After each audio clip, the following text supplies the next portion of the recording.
বিরহিণী তার ফুলবাগানের এক ধারে বেদি সাজিয়ে তার উপর মূর্তি গড়তে বসল। তার মনের মধ্যে যে মানুষটি ছিল, বাইরে তারই প্রতিরূপ প্রতিদিন একটু একটু করে গড়ে, আর চেয়ে চেয়ে দেখে, আর ভাবে, আর চোখ দিয়ে জল পড়ে।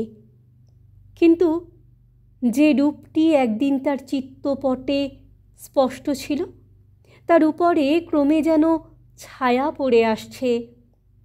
রাতের বেলাকার পদ্মের মতো স্মৃতির পাপড়িগুলি অল্প অল্প করে যেন মুদে এলো। মেয়েটি তার নিজের উপর রাগ করে, লজ্জা পায়। সাধনা তার কঠিন হলো। ফল খায় আর জল খায়, আর তৃণশয্যায় পড়ে থাকে। মূর্তিটি মনের ভিতর থেকে গড়তে গড়তে সে আর প্রতিমূর্তি রইল না। মনে হলো এ যেন কোনো বিশেষ মানুষের ছবি নয়। যতই বেশি চেষ্টা করে ততই বেশি তফাৎ হয়ে যায়। মূর্তিকে তখন সে গয়না দিয়ে সাজাতে থাকে, 101 পদ্মের ডালি দিয়ে পুজো করে।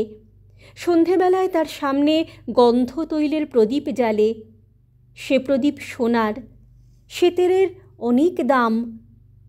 দিনে দিনে গয়না বেড়ে ওঠে। পুজোর সামগ্রীতেই বেদি ঢেকে যায়। মূর্তিকে দেখা যায় না।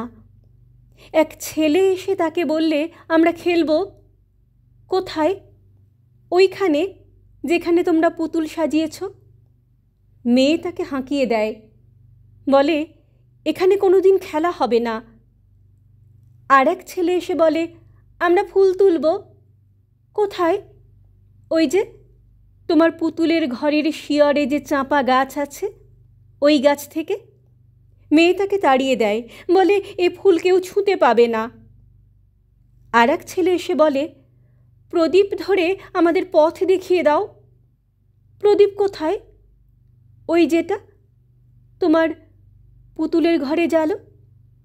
মেয়ে তাকে তাড়িয়ে দেয়, বলে, ও প্রদীপ ওখান থেকে সরাতে পারবো না। এক ছেলের দল যায়, আর এক ছেলের দল আসে। মেয়েটি শোনে তাদের কলরব, আর দেখে তাদের নৃত্য। ক্ষণকালের জন্য অন্যমনস্ক হয়ে যায়।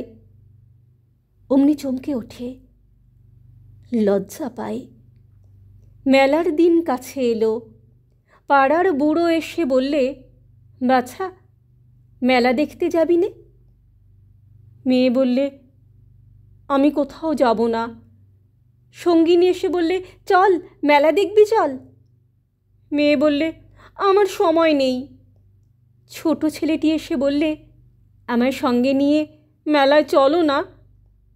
মেয়ে বললে, যেতে পারবো না, এইখানে যে আমার পুজো। একদিন রাত্রে ঘুমের মধ্যেও সে যেন শুনতে পেলে সমুদ্র গর্জনের মতো শব্দ।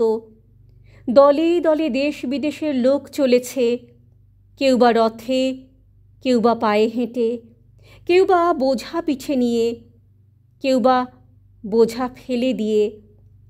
সকালে যখন সে জেগে উঠল, তখন যাত্রীর গানে পাখির গান আর শোনা যায় না। ওর হঠাৎ মনে হলো, আমাকেও যেতে হবে। অমনি মনে পড়ে গেল, আমার যে পুজো আছে, আমার তো যাবার জো নেই। তখনই ছুটে চলল তার বাগানের দিকে, যেখানে মূর্তি সাজিয়ে রেখেছে। গিয়ে দেখে, মূর্তি কোথায়? বেদির উপর দিয়ে পথ হয়ে গেছে। লোকের পরে লোক চলে, বিশ্রাম নেই। এইখানে যাকে বসিয়ে রেখেছিলেম, সে কোথায়? কে তার মনের মধ্যে বলে উঠল, যারা চলেছে তাদেরই মধ্যে। এমন সময় ছোট ছেলে এসে বললে, আমাকে হাতে ধরে নিয়ে চলো। কোথায়? ছেলে বললে, মেলার মধ্যে তুমিও যাবে না? মেয়ে বললে, হ্যাঁ, আমিও যাব। যে বেদির সামনে এসে সে বসে থাকত, সেই বেদির উপর হলো তার পথ, আর মূর্তির মধ্যে যে ঢেকে গিয়েছিল সকল যাত্রীর মধ্যে তাকে পেলে